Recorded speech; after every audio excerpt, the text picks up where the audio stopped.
G'day guys, welcome back to the channel. Hope you're all doing well out there. Plenty going on in Bitcoin land. Prices are going up and down and sideways. It's chaos. The FUD has gone to maximum level now. And look, despite everything that's going on, you could say that Bitcoin's sort of walking on its own path at the minute. The altcoin path is certainly different. The big market is certainly different, the S&P, I should say. And things are getting a little bit topsy-turvy out there. Rates are going to continue to go up. Inflation's coming back.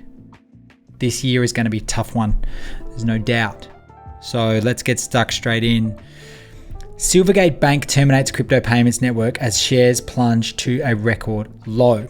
Now, Silvergate was basically the bank that banked the crypto whole industry and it has done for years. Basically, they stepped up to the plate when no other bank wanted to touch the space, and they had big relationships, with firms like probably that you would know, like Coinbase, Gemini, Paxos, and Circle. Am I sad or worried about this? Not really. I think it might actually be good in the long run. We don't really want traditional banking system stuff infecting Bitcoin. We don't really want it there. Inevitably, what will happen, regardless of how it works, unless it's a Bitcoin bank specifically, where you can deposit your own Bitcoin and you can borrow against it in a proper way, there's ways to do that, and that's fine. But when these guys are basically just using leverage and creating shit products and pushing altcoins and doing all sorts of things like that, this was inevitable in the end. And these guys, I had a lot of respect for the Winklevi. And they have speculated their way out of hundreds of millions. But they could have been simple evangelists going around and spreading the good word about Bitcoin, but instead they shitcoined their way into oblivion, and they're going to end up in strife in the end. I don't know. Their objective was not just to have generational wealth and live a phenomenal life. They wanted to really build a huge business, and they were willing to do anything to do that. And look, sometimes, that risk that you take goes the other way. And Silvergate here, they've basically gone into chapter 11, I think. So yeah, it's not good for them. Plenty of tweets went out across this duration saying we have no money there, or we blah, blah, blah, blah, blah, including Sailor. So he's fine, of course. But yeah, interesting times. It's clear that they're trying to attack Bitcoin, as in they can't stop Bitcoin. The people at the top and the banking system know this, but they are attacking it every way they can. They want to defund this industry and then pick it up themselves. It's so obvious, it's not even funny.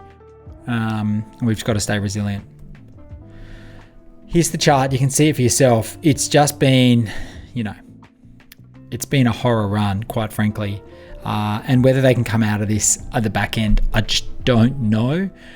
But yeah, not pretty. That's a humongous decline.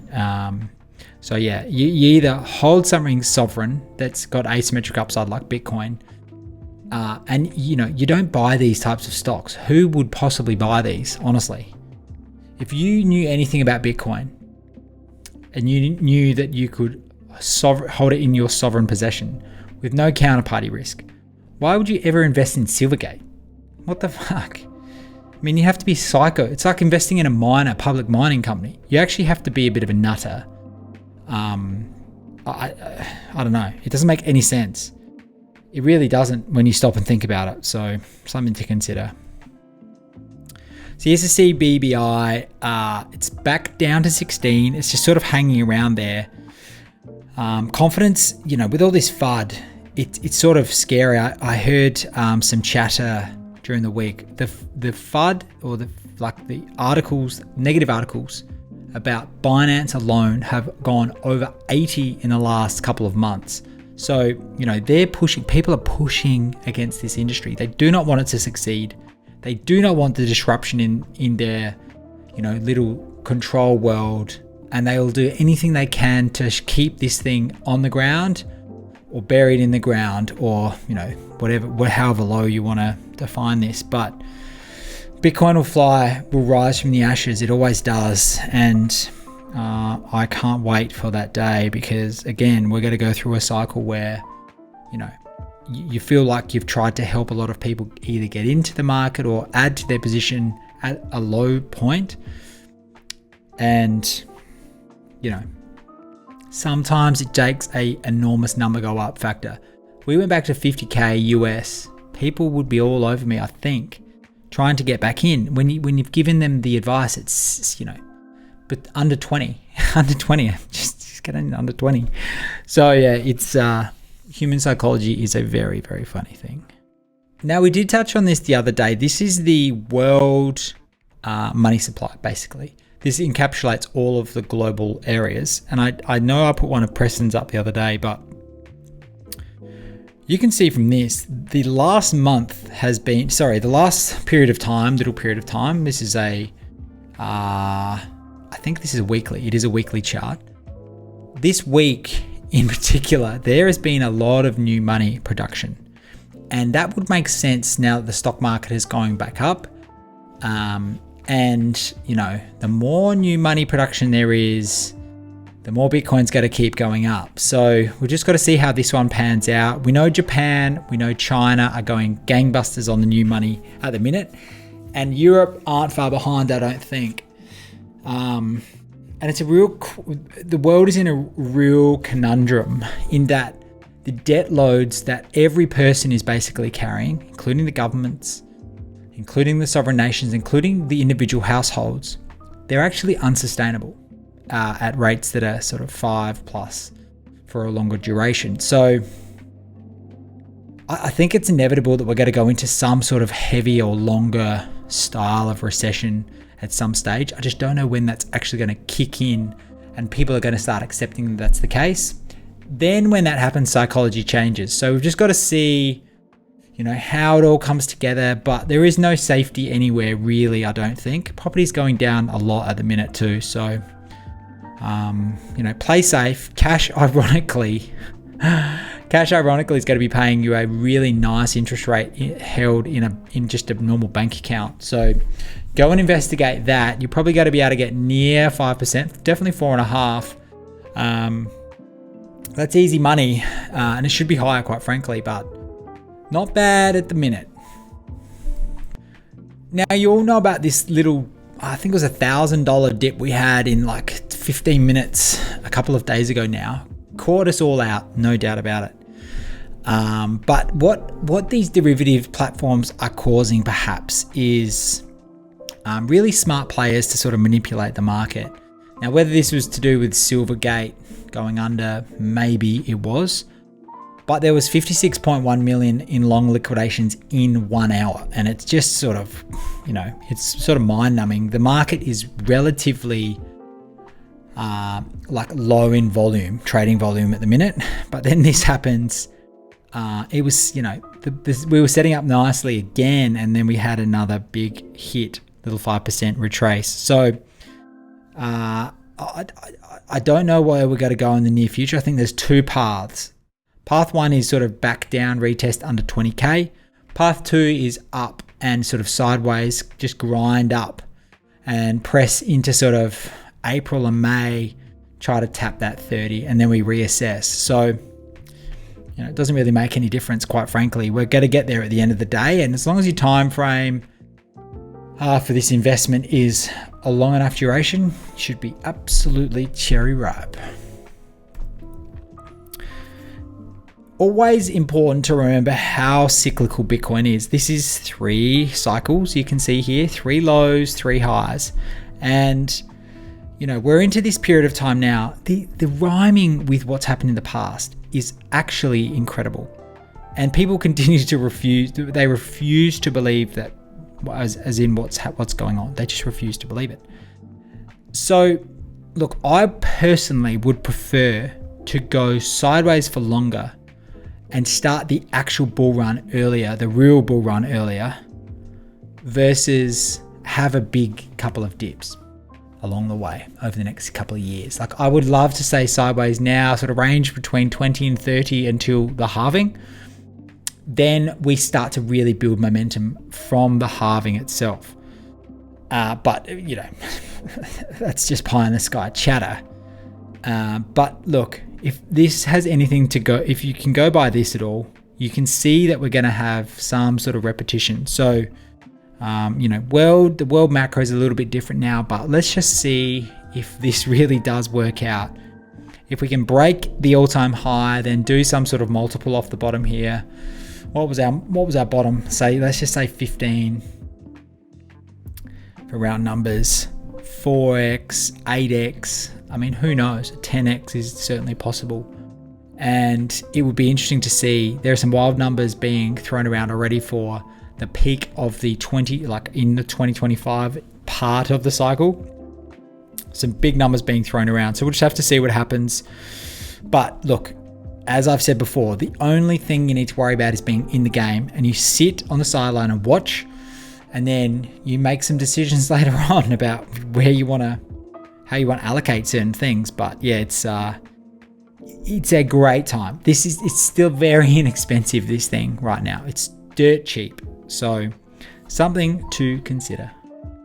You can see here that Bitcoin, when you compare it to other modern fintech sort of outfits and legacy banking structures and systems and businesses, you can see how far ahead this thing is. It is taking over, whether people want to believe it or not.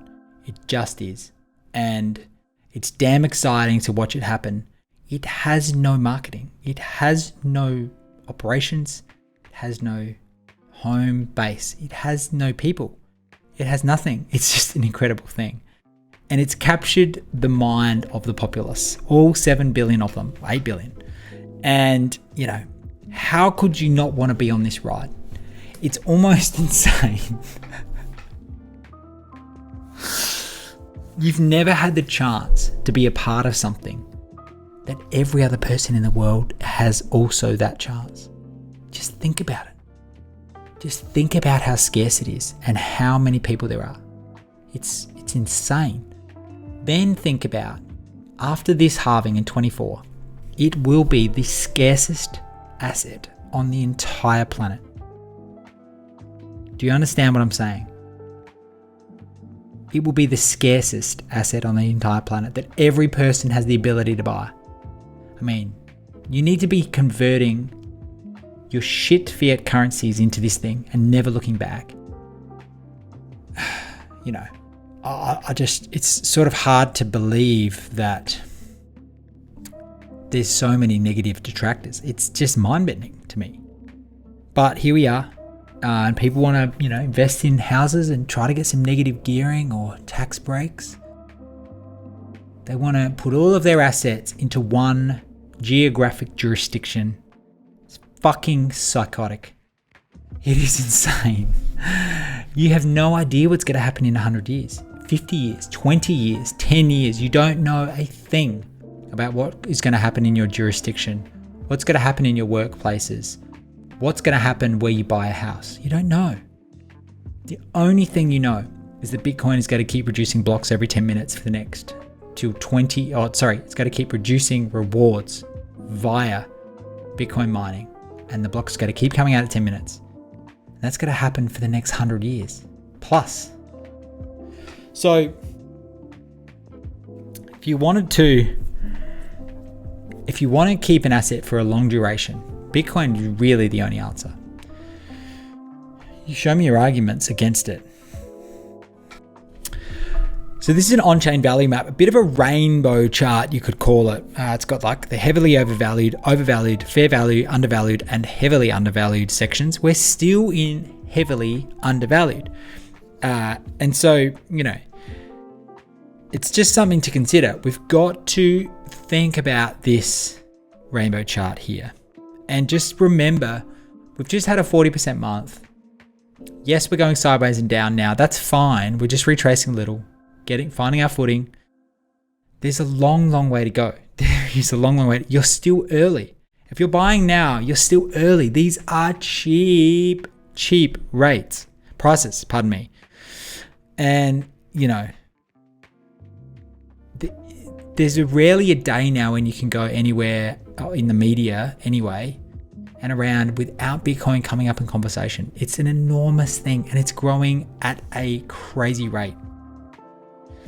Don't miss the boat, people. Don't miss the boat. Now, if you've been around this channel for a little while, I have been talking about how exchange balances of Bitcoin has been dropping ever since the pandemic hit. And you can see that right on this chart. It's incredibly clear. It's almost frighteningly clear. 2020 hit and literally people started pulling their money off exchanges. They wanted to control their own destiny. They do not trust banks. They do not trust exchanges, and nor should they. Counterparty risk is a frightening thing that we hope, we pray never really comes up in our lives, but it's got to be there, and you've got to maintain, you've got to protect yourself against that possibility. Bitcoin is the best way to do that. We crossed an interesting mark here. You can see the pink line is the last supply last active, I should say. And that is over 10 years. So this is Bitcoins that have been stationary for 10 years and over. And more now are in cold storage that are older than 10 years than are on exchanges all around the whole world. It is frightening. What a great stat. And this goes back to what I said sort of every week. When we hit FOMO this cycle, there is going to be no supply. Oh my God, the price is going to ratchet up in blocks that your mind's not going to be able to comprehend because there's going to be no supply. So everything is going to be exaggerated. Oh my gosh, it is a crazy time. Always a lovely visual from Charts BTC. I love this chart. It's one of my favorites. But you can see the rhythm. I don't need to sit here and tell you what's going to happen because I obviously don't know. But if you look at what has happened in the past, you have to consider that things will rhyme in some regard. We're already up 41. Well, we're up in the high 30% already. This year should be solid in some way. It's already solid. 30% up. That's massive already. So,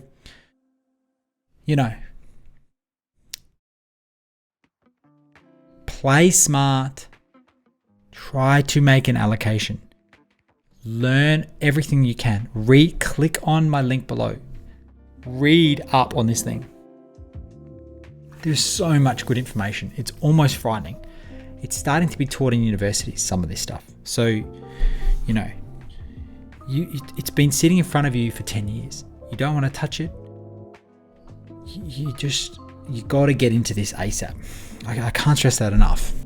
Now, if you didn't believe me that we were probably coming out of we've probably made the low for this cycle. This Jack bloke has put this tweet thread together. I'm going to go through it right now. Here is some great stats and graphs to show you how bullish the fundamentals are for Bitcoin. We are flying and the price is not reflecting what that is. So that is an opportunity that you need to capture. So let's just quickly go through this. Amidst the bear market, the number of on-chain Bitcoin stats that are breaking new all-time highs is impressive. If you only had access to network data, you'd likely be surprised to hear that BTC price is in a 60% drawdown. Here are a few notable all-time highs in BTC land. Bitcoin hash rate is at an all-time high. You can see that here. It's just absolutely flying. The most promising scaling technology on the Bitcoin network, the Lightning Network, has reached an all-time high in BTC locked up in channels, which facilitate instantaneous payments anywhere in the world to anyone in the world. Flying. The number of BTC that haven't moved in the past year has also reached a new all-time high, over 67%. Boom. Addresses that are accumulating Bitcoin, i.e. having more than 2 on-chain inflows and 0 historical outflows, continue to grow. The number of addresses categorized as accumulation addresses is now just shy of 800,000, new all-time high. The average block size in the BTC network has also reached new highs recently. The growing popularity of ordinals, especially NFTs embedded on data, on Bitcoin has been the main driver. More demand for block space could eventually spell an increase in sustainable fee revenue. Boom. Average block size. Don't know if that's good, but let's go with it. I believe this shows the long-term strength of the industry. Bitcoin had 4 price drawdowns over 70% of the past, blah, blah, blah. Each time recovering to new all-time highs. Based on on-chain data today, the 5th time may follow this prior historical trend. Impossible to argue against these stats. Bitcoin is growing incredibly fast in every metric that you want to measure it in.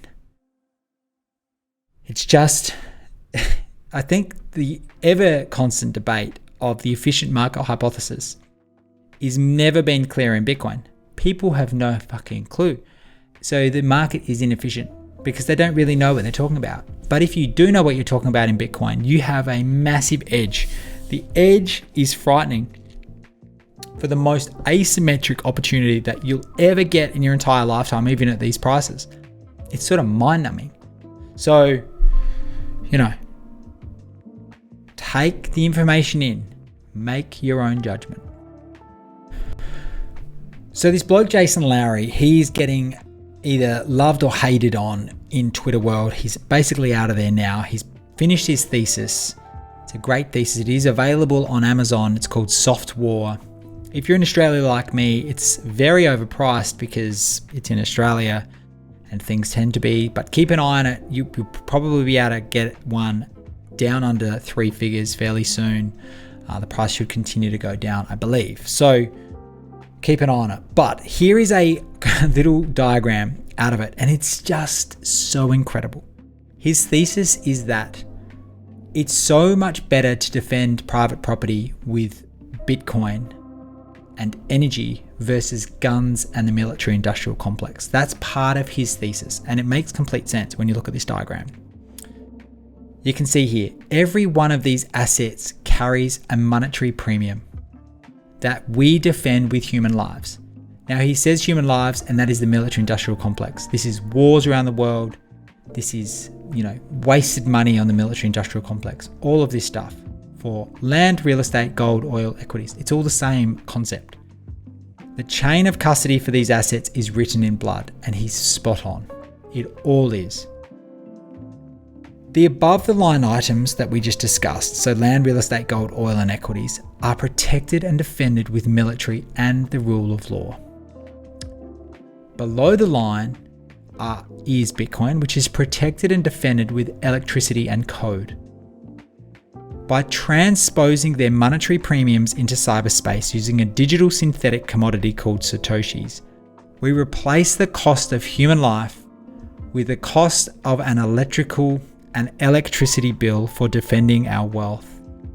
Not having to waste human life to defend monetized wealth is worth every watt. And he's spot on.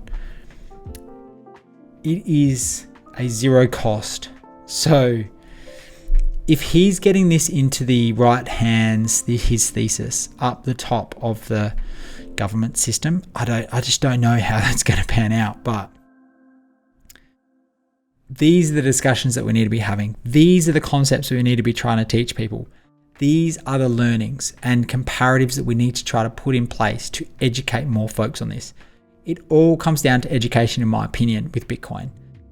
There's no real secret. It's just about learning and trying to help other people understand what the hell this thing is and how it is important to their future.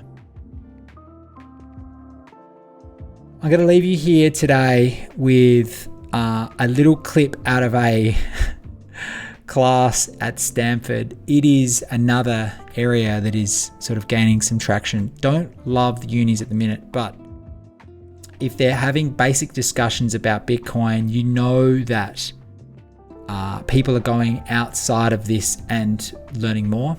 The millennials and the Gen Xers. Think about the youth of today. They're going to inherit the most money ever inherited, ever. Just as a group, a whole worldwide group. It's like some ridiculous number. When you think about certain assets and certain things, they are never going to invest in what has happened in the past. And they're going to invest in digitally native assets. They were raised basically with a computer or a phone in their hand. It is natural for them to be digitally native, and they're going to get this, and the money is going to flow whether you like it or not, whether you want to believe it or not. The money is going to flow into this space faster and at a higher level than you could ever imagine. Good luck. Stay safe. Do not use derivatives. Don't trade with leverage. Stay safe. I'll see you next week. Bye-bye for now. Hit that subscribe button. I do appreciate it. Ciao. See you later, guys. See everyone here today, and I'm delighted to talk to you about the economics of virtual currency and Bitcoin. And this topic has been just an incredibly fun and exciting topic to research and learn about. It's emerged in the public imagination over the last 2 or 3 years as a key piece of technology that might really change the way finance works for consumers, for people in developing countries, and for the way that financial institutions actually conduct their business. So one of the things that's challenging about this technology is that there's so many details about it, about how it works. And just like in the early days of the internet, if you went to a conference about the internet, you would hear people talking about protocols and SMTP and FTP and how we get packets around. And really none of the things that you would talk about in that kind of a technical environment would really be important for knowing whether you should start Amazon.com or eBay, or whether you should invent PayPal, or whether Pets.com would succeed or fail. And so similarly for Bitcoin, a lot of the details of how the technology works can really be separated from what the technology is and what it does. And so what I want to talk about today is really what this technology is and what kinds of things it can empower. And then we can all sort of use our collective imaginations to think about where it's going to go. And just like having this conversation in 1993 or 1994, we could have very informed guesses based on economics and needs and shipping costs and warehouse costs and logistics and communication needs. We could make some very interesting predictions. Probably none of us would have realized how exciting YouTube or Twitter or all these other things that people figured out to do later would be. And so in a similar way, we're not going to be able to fully forecast the best uses of this new technology. So at its really fundamental level, Bitcoin is something quite simple. It's a spreadsheet. It's a big spreadsheet. Now you might think, well, wait, Lotus 123 was invented in around the 1980s. So what's new here? And in fact, really to think about the history of spreadsheets, we need to go back before they were called spreadsheets. They were actually called ledgers. And so in the beginning of commerce, in primitive economies, you might have learned in some class that people bartered, an apple for an orange, or a dead deer for a hunting knife. But in fact, that is really not how commerce emerged for the most part. Even in fairly primitive societies use ledgers going way, way back in time. So it's kind of complicated to actually have two things, one in each hand, and trade them for each other. And so it's been very natural for human societies to use ledgers to keep track of things so that I can contribute today and get something back tomorrow. So really the origin of money itself is a ledger. Before there was money, there were ledgers that kept track of who had what and who had contributed. So Bitcoin is in its essence a big spreadsheet or a big public ledger.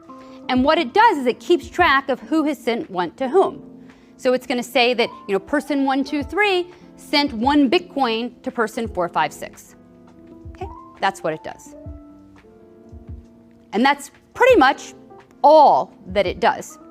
So how can this be so innovative and so exciting if that's all it does? Well, if you imagine for a second that we just put up a big spreadsheet that kept track of trillions of dollars and we just posted it on the internet from a server, what do you think would happen? Someone might hack that server and try to change the ledger in some way. So if you're going to have a ledger that keeps track of things that are very, very valuable, it's very important that it's secure. That's one thing. And so I won't tell you how that works today, but I'll say that one of the big innovations in the invention of Bitcoin was a method to keep that ledger secure. And the way that that's done is that there's actually not one computer that's holding that ledger, because pretty much any one computer is hackable, but rather copies of that ledger are kept all over the world. And they all have to agree, not all, a majority has to agree on what the correct ledger is. And so if any one, or if even 20% or 30% of those were hacked or changed or altered in some way, that still wouldn't change the full public record.